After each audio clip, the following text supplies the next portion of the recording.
지난주까지 뭐 춥다기보다는 그래도 조금 시원하다, 쌀쌀하다 정도로 느껴졌던 기온이 이제는 정말로 뚝 떨어진 것 같습니다. 한낮 기온이 한 14도 정도까지 올라가고 그렇게 왔다 갔다 하던 것 같은데 어제 같은 경우에는 영하의 기온을 기록했습니다. 우리 성도님들 추워지는 날씨 가운데 건강 잘 챙기시기를 바랍니다.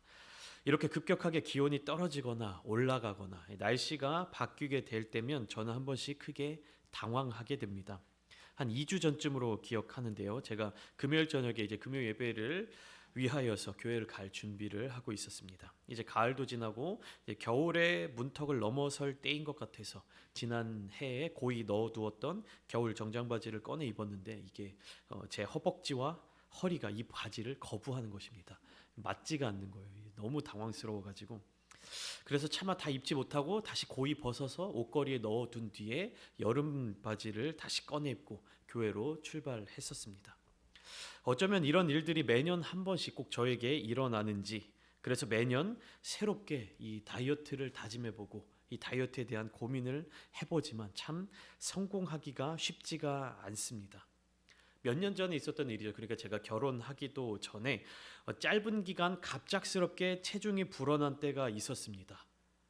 얼마나 그 체중이 불어났냐면 저희 어머니가 저한테 생전 처음으로 그 말씀하셨어요. 너 살찐 것 같다. 너 살이 너무 찐 것 같다.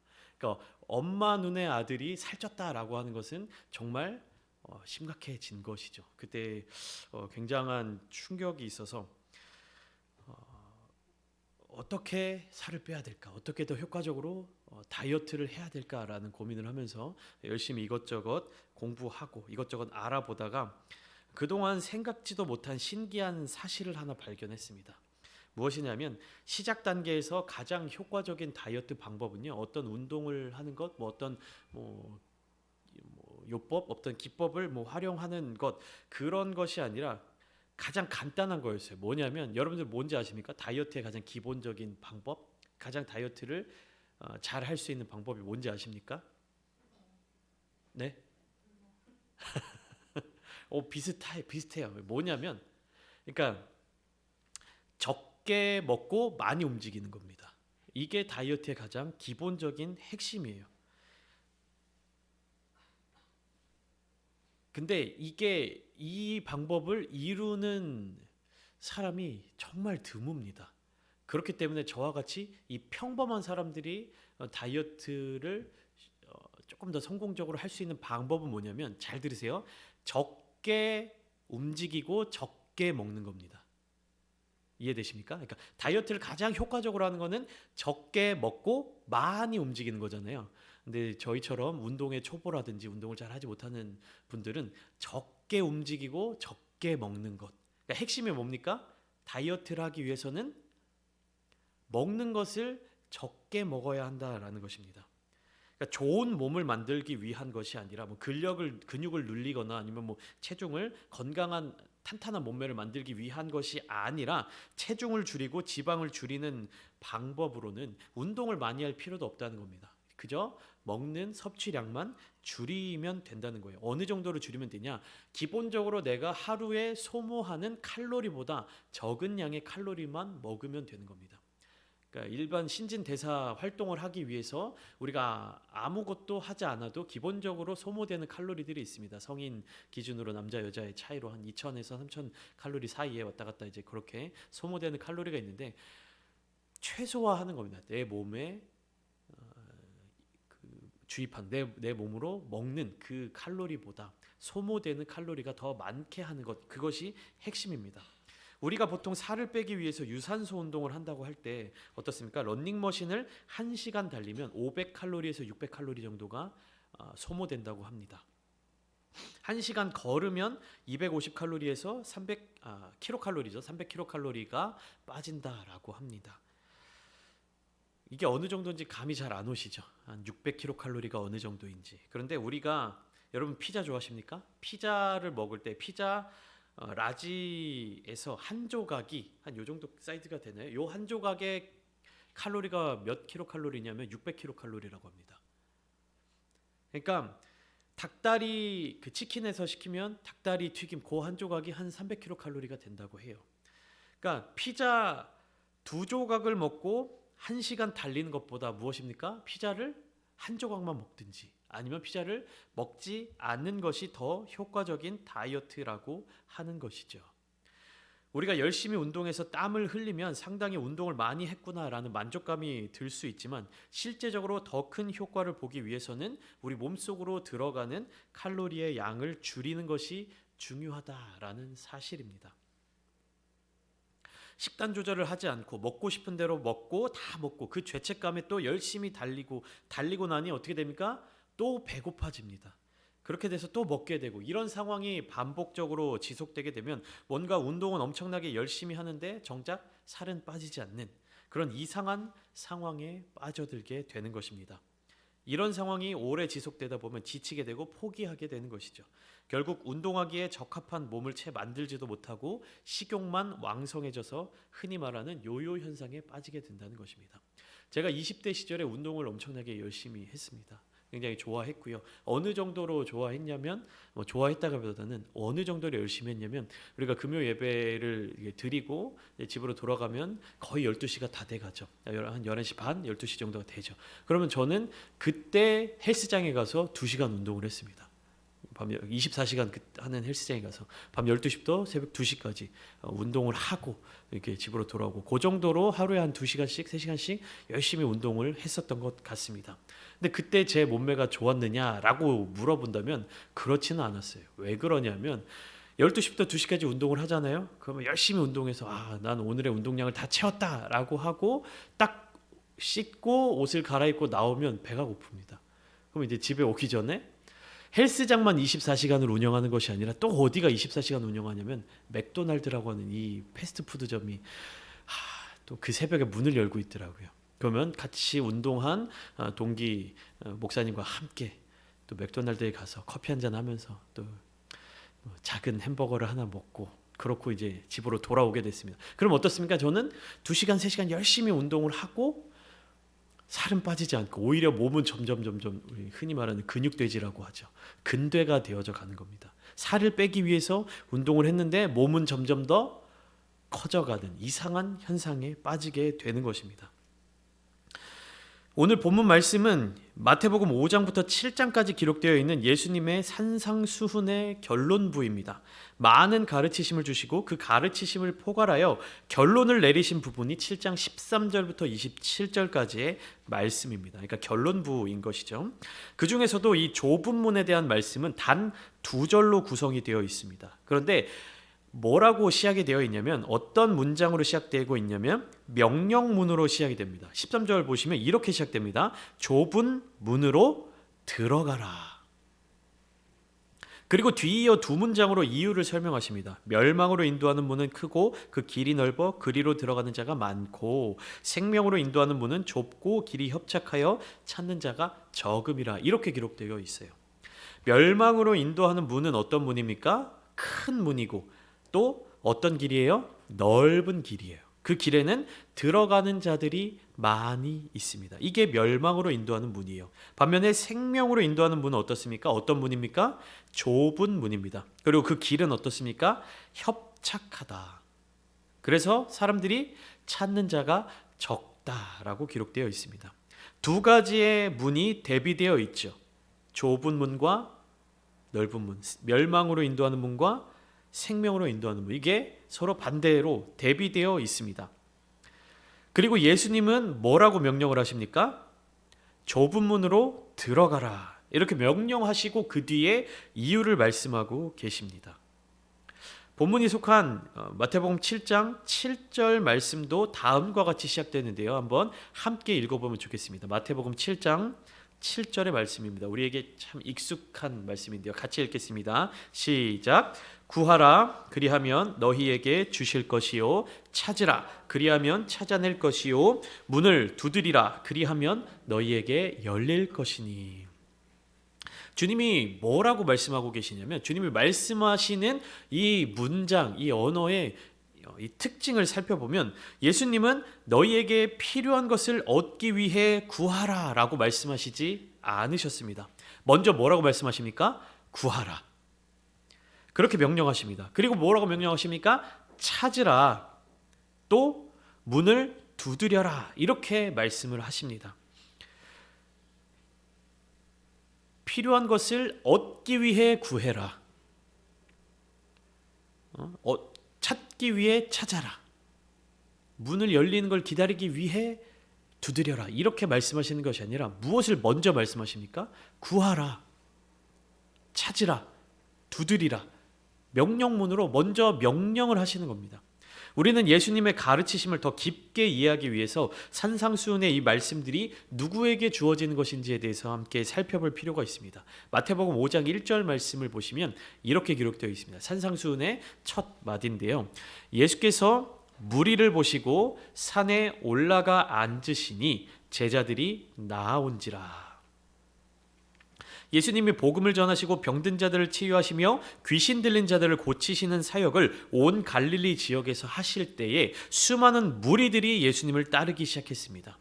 예수님께서는 그러한 무리들을 보시고 산에 올라가셔서 특별히 제자들로 하여금 나오도록 하셨습니다.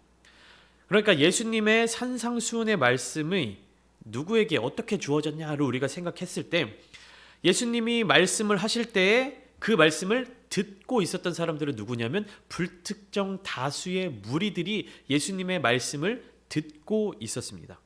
그러니까 그 수많은 무리들에게 예수님이 말씀을 전하고 계셨지만 그 말씀에 초점이 맞춰진 자들은 누구입니까? 예수님께서 초점을 맞추고 전하고 있었던 그 대상은 제자들이라는 사실이죠.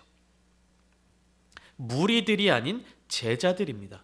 이 제자들은 누구입니까? 바로 예수님의 뒤를 따르기로 결정한 사람들입니다. 예수님을 따르기로 결정한 사람들이 제자들입니다.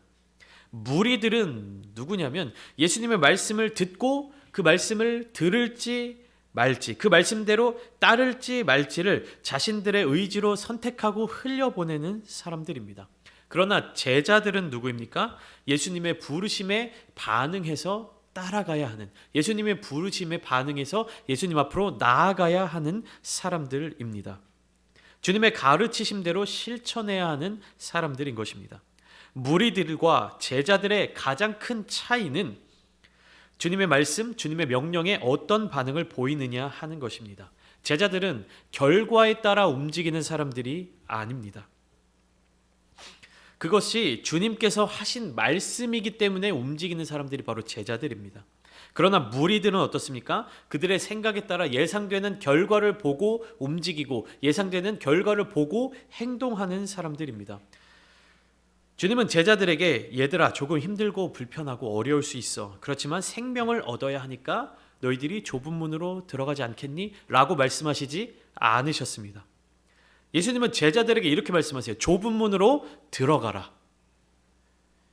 이렇게 말씀하셨어요. 주님의 그 말씀에 반응하는 자, 그것이 제자입니다.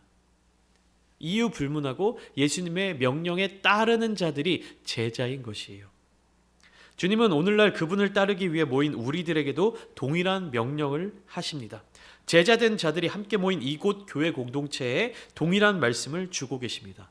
좁은 문으로 들어가라. 우리의 육체가 좁은 문, 그 협착한 길을 가기 위해서는 우리의 몸이 살이 쪄서는 안 되죠. 어떤 우리가 좁은 길을 걷거나 할 때 몸이 무겁고 살이 찌고 하는 사람들은 그 길을 걷기가 쉽지가 않습니다. 걷는 것은 둘째치고 좁은 그 통로 틈으로 들어갈 수조차 없겠지요. 올해 9월부터 10월까지 중국 항저우에서 아시안게임이 진행되었었습니다. 원래 2022년에 예정되어 있었지만 코로나와 같은 여러 가지 상황들로 인해서 1년 미뤄져 올해 열리게 되었죠. 다양한 종목에서 정말 많은 선수들이 각자의 영역에서 최선을 다한 그 노력의 결과 그리고 실력을 겨루어서 나타낸 많은 결과들이 나타났습니다. 그 중에서도 기계체조라는 종목이 있습니다. 이 기계체조라는 종목은 선수들끼리 몸을 부딪혀서 경쟁하는 그런 것이 아니라 개인별로 순서대로 자신의 실력을 발휘하고 그다음에 심사위원들의 점수를 통해서 그 점수를 가지고 경쟁하는 종목이었죠. 이 기계체조 안에는 또 세부적으로 여러 종목들이 항목들이 그렇게 존재하고 있는데 각 종목마다 선수들의 화려한 퍼포먼스들이 우리의 눈길을 사로잡는 그러한 종목이었습니다. 그 중에서 평균대라고 하는 종목이 있습니다. 기계체조 안에 이제 여자 기계체조 그리고 여자 기계체조 안에 평균대라고 하는 그 종목이 있는데요. 뭔지 아실 겁니다. 폭이 10cm, 폭이 10cm예요. 그리고 길이는 500cm, 그러니까 5m입니다. 그러니까 10cm의 폭, 5m의 이 길이의 평균대 위에서 다양한 동작들을 이어가며 연기하는 종목입니다. 저같이 평범한 사람들은 그 평균대 위에 서 있는 것만으로도 굉장히 힘들 것 같습니다. 그런데 이 좁은 길, 좁고도 좁은 이 길 위에서 공중에서 돌기도 하고 또 구르기도 하고 점프도 하고 여러 가지 연기들을 보여주는 모습들을 볼 수 있습니다. 이 체조 종목을 수행하는 이 선수들의 몸이 어떤지 혹시 보셨습니까? 굉장히 날씬하고 탄탄한 몸을 가지고 있었습니다. 다음 주에 함께 나누겠지만 그냥 마르기만 한 몸이 아닙니다. 그냥 가볍기만 한 몸이 아닙니다. 날씬하고 탄탄한 몸을 가지고 있습니다. 우리가 체지방률이라고 하죠. 체지방률이 무엇이냐면 전체 내 몸무게 중에서 지방이 차지하는 비율. 그러니까 사람 몸무게가 뭐 80kg고 몸무게를 100kg라고 했을 때 이 100kg의 몸 안에서 지방이 예를 들면 20kg 존재한다. 그러면 체지방률이 20%인 것입니다. 그러니까 내 전체 몸무게 중에 지방이 차지하고 있는 비율이 체지방률인 것이죠. 이게 보통 평범한 사람들은 남녀의 차이가 있긴 하지만 여자가 더 높다고 합니다. 평균적으로 한 20% 정도, 25% 정도가 이제 평균적인 체지방률의 어떤 분포라고 합니다. 그런데 체조 선수들의 이 체지방률은 몇 퍼센트인지 아십니까? 평균적으로 한 8% 내지 9%라고 합니다. 그만큼 몸에 지방이 적다는 것이죠. 수많은 올림픽 경기 종목의 선수들, 수많은 운동 스포츠 선수들 중에서도 굉장히 낮은 편에 속한다라고 하는 것이죠. 그만큼 몸 안에 지방이 적다는 뜻입니다. 그렇기 때문에 더 균형을 잘 잡고 그 힘을 더 잘 활용할 수 있다는 것입니다. 우리의 신체도 그와 마찬가지인 것처럼 우리의 영이 좁은 문으로 들어가고 좁은 길을 걷기 위해서는 우리의 영도 이 영에 있는 지방률을 낮춰야 합니다. 우리의 영이 살이 쪄서는 안 됩니다. 영적인 다이어트를 해야 한다는 것이죠. 우리의 영이 비만에 걸려 있고 우리의 영이 무겁게 되어 있으면 좁은 문 자체를 들어갈 수가 없습니다. 그리고 그 좁은 문으로 통과해서 이어지는 그 협착한 길을 걸을 수 없다는 것이에요. 이 몸의 다이어트와 마찬가지로 영적인 다이어트는 짧은 시간에 이룰 수 있는 것이 아닙니다. 규칙적인 생활 그리고 절제가 필요하고 거기에 나아가서 영양분을 잘 보충해 줘야 하며 한순간 한순간 민감하게 깨어 있어야 됩니다. 제가 말씀 서두에 다이어트에 대해서 간단히 말씀드렸는데요. 열심히 운동하는 것보다 더 중요한 것은 내 몸에서 감당할 수 있는, 내 몸에서 처리할 수 있는 만큼의 칼로리만을 섭취해야 한다는 것이었죠. 특별한 운동을 하지 않더라도 그것만으로도 살이 빠진다는 것입니다. 바꿔 말하면 내 몸에서 감당할 수 있는 것 이상의 음식을 먹게 되면 살이 찐다는 것이죠. 우리의 영 또한 우리의 신앙생활, 기도생활, 회개생활로 감당할 수 있는 그 이상의 죄와 연약함들이 자리를 차지하게 되면 영적인 비만 상태로 들어갈 수밖에 없습니다. 그리고 이 영적인 비만 상태가 지속되고 장기화될수록 우리의 영은 좁은 문과 좁은 길로부터 벗어날 수밖에 없다는 것이죠. 그러므로 우리는 민감하게 깨어 기도하며 우리의 영의 건강을 위해 힘써야 합니다. 그렇다면 우리의 영이 비만에 걸렸을 때는 어떠한 증상들이 나타날까요? 우리가 육신의 몸이 비만이 있고 육신의 몸이 살이 쪘을 때 여러 가지 증상들이 나타나잖아요. 그러면 우리의 영이 비만에 걸렸을 때, 우리의 영이 건강을 잃었을 때는 어떠한 증상들이 나타날까요? 어떠한 현상들이 나타날까요? 첫 번째로는 무기력해짐입니다. 육신의 비만과 마찬가지로 영적인 비만에 빠지게 되면 우리의 영은 무기력에 빠지게 됩니다. 육체적으로 체중이 증가하고 몸이 커지게 되면 같은 행동을 하기 위해서 사용되는 힘과 근력과 에너지가 더 많이 필요하게 되죠. 그런데 근육이나 골밀도는 증가하지 않고 단순하게 지방만 늘어나게 되면 점점 무기력해집니다. 왜냐하면 내가 움직이는데 드는 에너지는 더 많은데 거기에 쓸 수 있는 근력이 적기 때문에, 더 적은 힘으로 많은 것들을 움직여야 하기 때문에 움직이기가 싫어지는 거예요. 똑같은 근육량, 똑같은 어떤 골 밀도를 가지고 있는 상태에서 제가 70kg일 때 움직이는 그런 에너지 능력과 제가 80kg일 때 움직이는 에너지 능력, 그리고 90kg, 100kg를 찍었을 때 움직이는 그 능력이 다르다라는 것입니다. 그러니까 더 무거운 곳을 움직여야 되는데 더 적은 힘을 가지고 있다. 그럼 어떻게 되는 거예요? 움직이지 않게 되는 겁니다. 무기력하게 되어 버린다는 것이죠. 같은 행동을 하기 위해 필요한 힘은 더 많아지는데 실제적으로 사용 가능한 근육은 동일하기 때문에 이전엔 자연스럽게 하던 행동들조차도 큰 부담으로 느껴지게 되는 것이죠. 이전에는 예배드리는 것이 기쁘고 즐거운 일이었고 교회에 오는 그 마음과 발걸음이 가벼웠는데 영적인 비만에 빠지게 되고 그 상태가 지속되면 예배, 찬양, 기도, 이 모든 것들에 대해서 별다른 감흥이 생기지 않으며 영적으로 무기력에 빠지게 되는 것입니다. 여러분들 몸무게가 120kg 정도 되는 사람의 외모가 어떨 것 같습니까? 몸무게가 120kg 정도 되는 사람이 어떠한 모습으로 있을 것 같습니까? 상상을 한번 해보시죠. 몸무게가 120kg인 사람의 모습. 한번 사진 한번 띄워 주시겠습니까? 미국 이제 헐리우드 배우 드웨인 존슨이라는 사람과 이제 한국의 예전에 개그 콘서트에 출연했었던 개그맨 김수영 씨입니다. 이 두 사람의 몸무게가 120kg 정도 됩니다. 이 사진 속에 있을 때 드웨인 존슨의 몸무게가 120kg라고 하고요. 김수영 이 개그맨은 한 150kg 정도 되는 몸무게를 가지고 있다가 다이어트 프로그램을 통해서 점차 빼 나갔을 때 한 125kg 정도 됐을 때 몸이라고 합니다. 똑같은 120kg의 몸무게를 가지고 있는데 체형이 완전히 다르죠. 물론 드웨인 존슨은 키가 190m가 넘습니다. 190cm가 넘습니다. 한 196cm로 알고 있는데 큰 키에 많은 근육을 가지고 있고 반면에 개그맨 김수영 씨는 키도 작은데 어떻습니까? 몸에 지방이 굉장히 많아 보이지 않습니까? 똑같은 120kg의 몸무게를 가지고 있지만 이렇게 다른 모습을 가지고 있다는 것이죠. 그렇기 때문에 우리는 영적으로 어떤 우리가 커진다, 영적으로 더 튼튼해진다라고 이야기할 때 비만의 영역으로 가면 안 된다라는 것이에요. 다음 주에 함께 나누겠지만 우리는 영적인 근력을 키워 나가야 되는 것입니다. 그리고 두 번째로 영적인 비만 상태에 빠지게 되면 우리가 육체적 비만과 마찬가지로 입맛이 바뀌어 버립니다. 그러니까 영의 양식이 맛이 없게 느껴지는 거예요. 우리가 육체적으로 비만이 되고 이렇게 되면 어떻게 됩니까? 건강한 음식은 맛이 없어져요.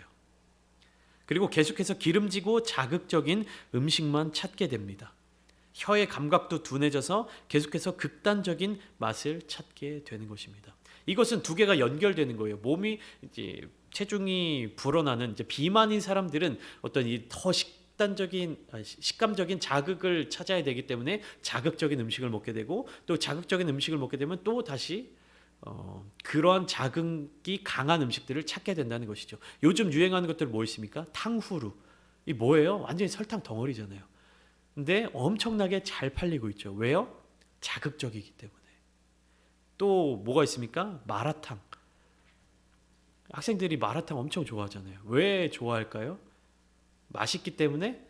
맛있어서 좋아하겠죠. 근데 그냥 맛있어서 좋아하는 겁니까? 자극적인 맛이 있기 때문에 좋아하는 거예요.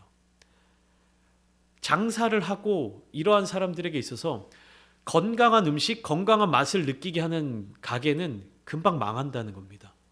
뭔가 사람들이 여기 음식은 너무 짜, 여기 음식은 너무 달어, 여기 음식은 너무 자극적이야 라고 욕을 해도 어떻습니까? 그 가게가 계속해서 장사가 잘 된다는 거예요.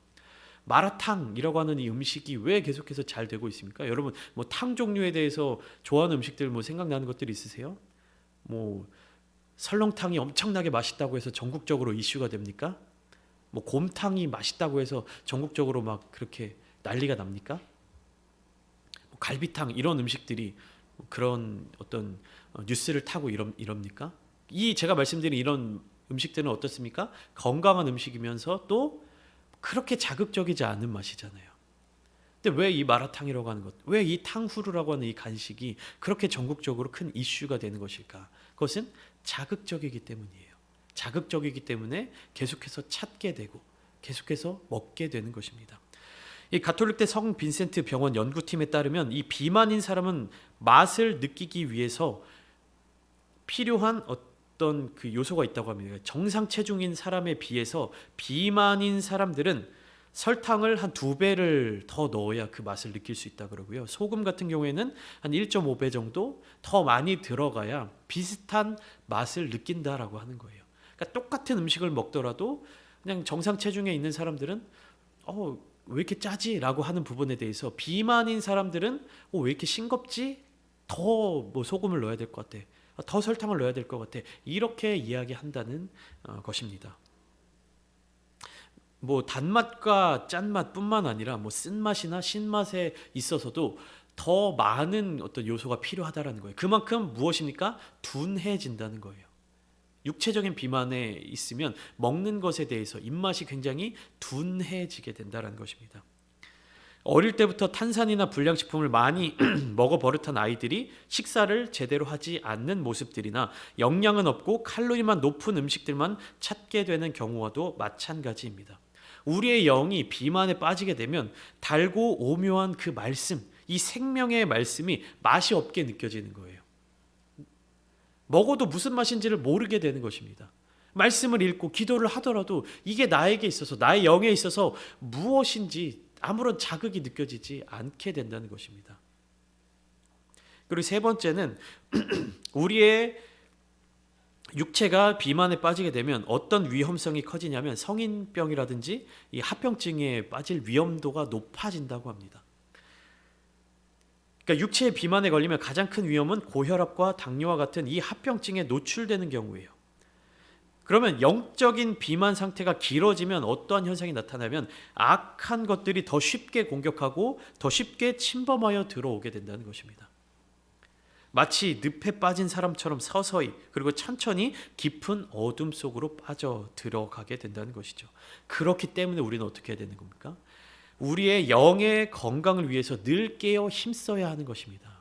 우리의 영이 비만에 이미 걸렸다. 우리의 영이 이미 그렇게 비대해졌다라고 하면 그 영을 깎아서 영적인 다이어트에 돌입해야 되는 것이고, 우리의 영이 아직 비만 상태까지 이르진 않았다라고 하면 건강한 상태를 유지하기 위해서 노력해야 한다는 겁니다.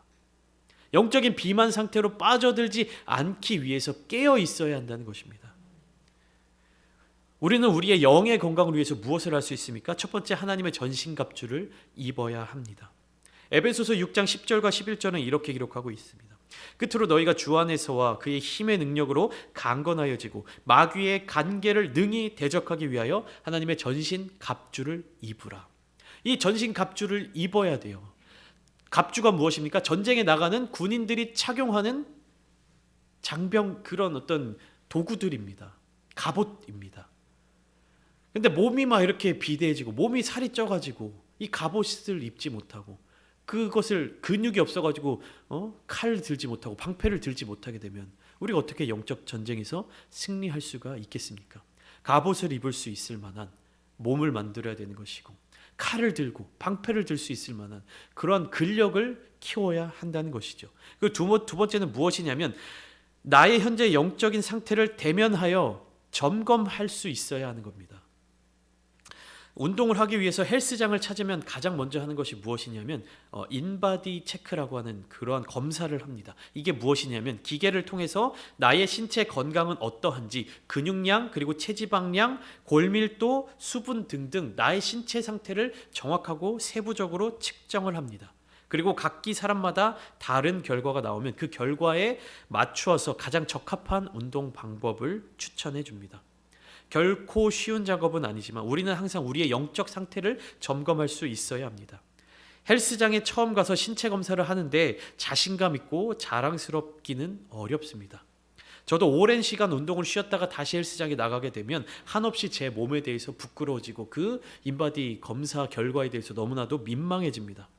그러나 현실을 직시하고 나의 상태를 대면할 때에 극복할 방법들이 생기는 것이지, 그것들이 두려워서 외면을 하고 눈을 돌이키면 회피하게 되면 우리는 그 회복할 수 있는 기회를 놓쳐버리게 된다는 것입니다. 제가 겨울 정장 바지를 1년 만에 다시 꺼내 입으면서 제 체중이 많이 늘어나게 된 것을 깨달았다라고 말씀을 드렸습니다. 만약에 제가 매일 같은 사이즈의 옷을 입어보며 또 변화되는 상태를 체크했다면, 매일매일 체중계에 올라가고 매일매일 내 몸의 상태를 점검했다면 몸이 이 정도로 불어나는 것을 가만히 허락하지는 않았을 것입니다. 로마서의 말씀과 같이 우리는 오직 주 예수 그리스도로 옷을 입어야 하며 정욕을 위하여 육신의 일을 도모하지 말아야 합니다. 예수 그리스도를 통하여 날마다 우리 자신을 점검하며 좁은 문, 좁은 길을 잘 걷고 있는지를 살펴야 합니다. 그리고 마지막으로 우리는 주님을 바라보아야 합니다. 히브리서 12장 2절과 3절 말씀은 이렇게 기록하고 있습니다. 믿음의 주여 또 온전하게 하시는 이인 예수를 바라보자. 그는 그 앞에 있는 기쁨을 위하여 십자가를 참으사 부끄러움을 개의치 아니하시더니 하나님 보좌 우편에 앉으셨느니라. 너희가 피곤하여 낙심하지 않기 위하여 죄인들이 이같이 자기에게 거역한 일을 참으신 이를 생각하라. 우리가 걷는 이 길이 힘든 길이지만 우리보다 먼저 걸어가신 분이 계시다면, 그리고 우리의 이 어려움을 가장 가까운 곳에서 도와주실 분이 계시다면, 예수 그리스도께서는 언제나 우리보다 앞서 그 길을 가시며 우리의 짐을 대신 져주시고 우리를 사랑으로 인도해 주십니다. 늘 우리를 사랑으로 보살펴 주십니다.